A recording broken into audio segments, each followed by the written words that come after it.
So homework this week, right?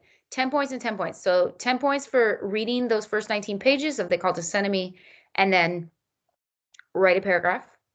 Like it says, you can work on your own, or if you want to collaborate with someone, I want to just kind of like extend that as an option. If you're feeling like this would be easier if you like talk through it with someone, go ahead and do that. Okay.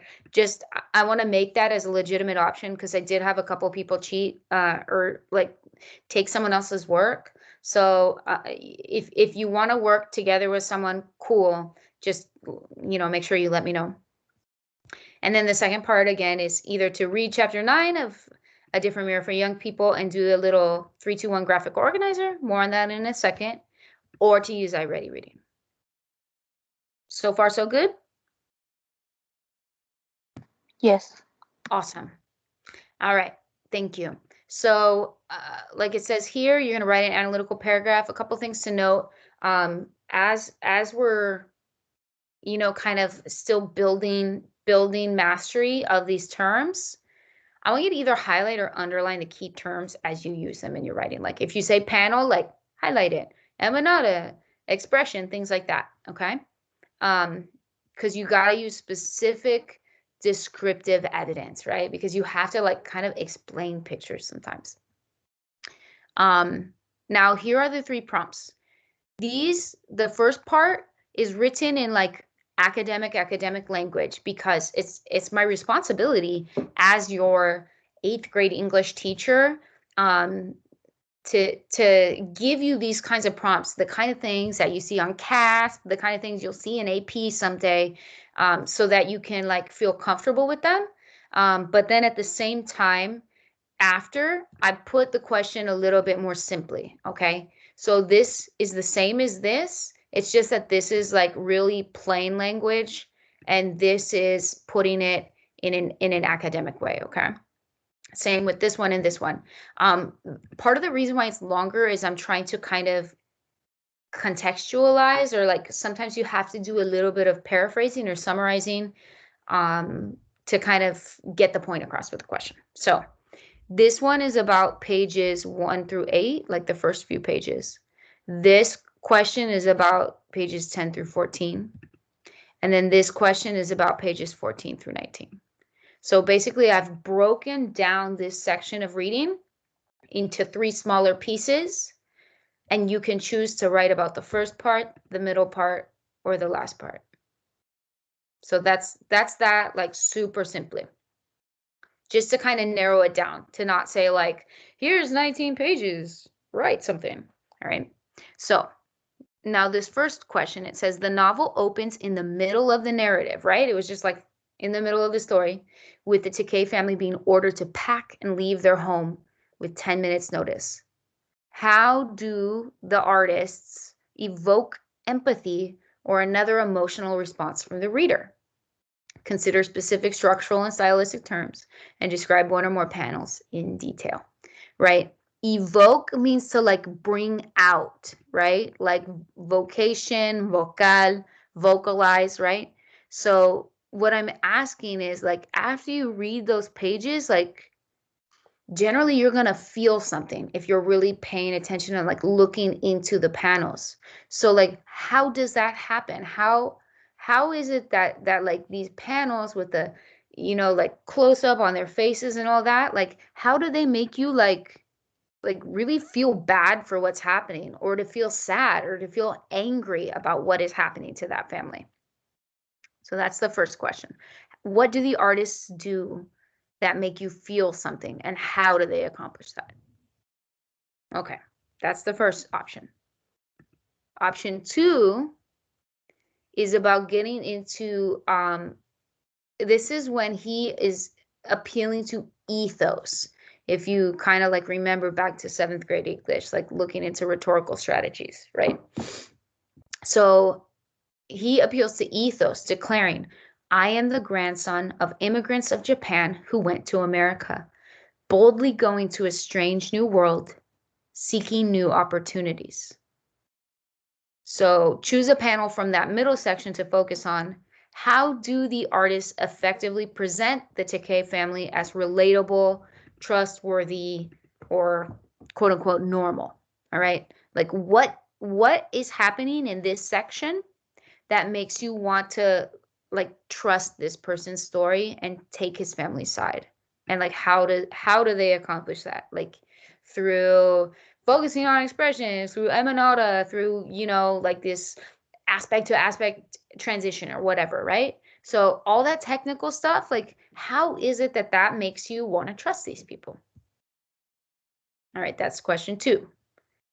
Option 3, pages 14 through 19 tell the story of December 7th through 8th, 1941, when Japanese planes bombed Pearl Harbor and Congress declared war the next day.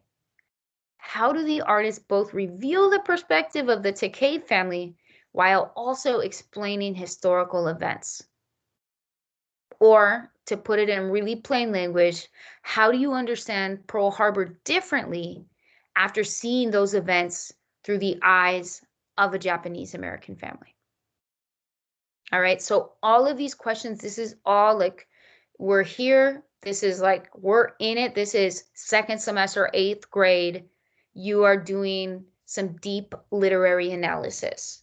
And what I mean by that is that each of these questions are going to force you into the how. And that's really what it means to analyze, is that you're not just like looking at these pictures from the book and saying like, yeah, so like this happened and then that happened and this happened and it was kind of sad, right? That's a summary. That's baby stuff. What we're going to be doing is looking at that, being able to say, yeah, this is what happened. This is how it made me feel as I was reading it. And I think the reason I feel that way is because of these choices that the artist and that the writer was making. Okay. So those are your 3 options for the prompts.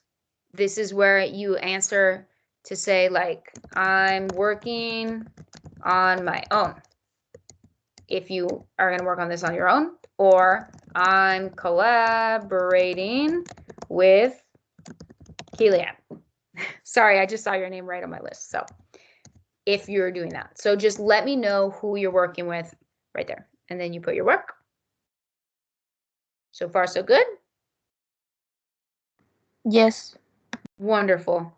I appreciate your unmuting so much, Saeed. Thank you. All right. So then your second part is a lot less work, pretty straightforward. Either read chapter 9 of A Different Mirror and do this little 3-2-1 graphic organizer. Not too bad. I'm not asking you to do like crazy heavy annotations or anything. Just like get some stuff out of it, right? Think some thoughts. Or use iReady Reading for at least 30 minutes and add proof here. It says screenshot of your learning time or description of the time you spent and what the lessons were about. Yes, I can verify it on my own, but I want you to, take responsibility for your own learning and give me some proof there. Or like, if you can't take a screenshot, say like, I worked on it for 32 minutes. The lesson was on finding the main idea. I don't know, whatever.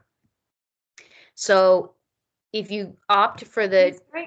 Sorry to interrupt, but Nope. when we take a screenshot, do we do it like when we're in the lesson? You could do it like, like at the end or whatever, how it can show you like you spent 25 minutes on task. Mm-hmm. Yeah, you could take a picture of that. Okay, thank you. For sure. What if we can't put in the assignment? Can we still send it to you? Yes. Yeah, you could send it to me like in the chat. If that happens, please write sending you a screenshot in a DM. Okay. Yeah, so then I will know where to find it. I appreciate it. Jasmine. For the iReady, does it have to be 45 minutes, or is it 45 minutes, or? It's I'm saying at least 30 minutes. Okay. Yeah. I'm not saying 45 minutes because you're also doing like this other reading. So I want to kind of keep it realistic. Cool. Asud? Oh, sorry, I forgot to put my hand down. No worries at all. Okay, so for chapter 9 of A Different Mirror, you're going to write down 3 things you learned, 2 things you think, and 1 thing you wonder. All right, pretty simple, pretty straightforward. You don't have to like be an expert on it. Just 3 things you learned, 2 things you think, as in like an idea you have, a connection, whatever.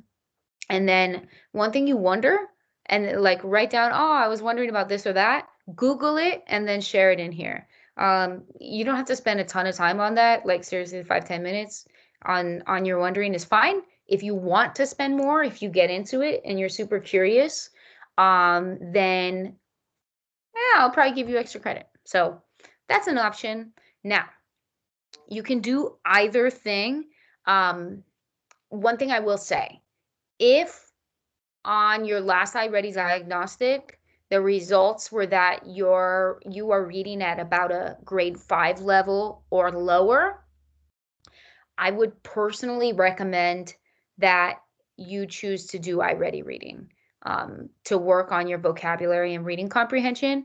I think my whatever semi-professional opinion is that I think that will probably be the better fit for you because the chapter is a decent amount of reading. The reading is at about a 6th grade level, I would say. So if you're not reading at a 6th grade level, really, I would probably recommend go with iReady instead. However, if you are reading a grade 7 or grade 8 level or above, my recommendation for you is that you do the reading because that's probably the best thing that you can do to become a better, faster reader. Okay. Ms. Right. Yes. I have a question. Sure. So it's an option in the number 2. It's an option to do iReady or that one, the Yes. graphic organizer. Okay. Yes. Perfect. So whatever you choose, maybe even you start chapter 9 and then say you get like a couple pages in and you're like, oh, this is really going to take me a long time. It's hard. Go ahead and switch. Do iReady reading instead. That'll be totally fine. Oh, okay. Cool. Oh, really quick. Who just asked that question? I want to make sure I give you credit. Me, Victor. Perfect. Yay! I got it right. I thought it was you, Victor, but I wasn't 100% positive. So yes, I do know your voice. Okay. So yeah, you can either do chapter 9 or you can do iReady reading. For the group of you who is teaching chapter 9 this week, you are excused from this second part of the assignment because you already have extra to do. Okay. So for the 3 of you or the 4 of you who are teaching on Wednesday, you are excused from part 2. You know who you are, right? Alfredo and Nesta and company. I'll show you real quick, just so we get the schedule. Different mirror teaching assignment. We can see for second period, Alfredo, Nesta, Amado, and Kilihab. They're leading the lesson.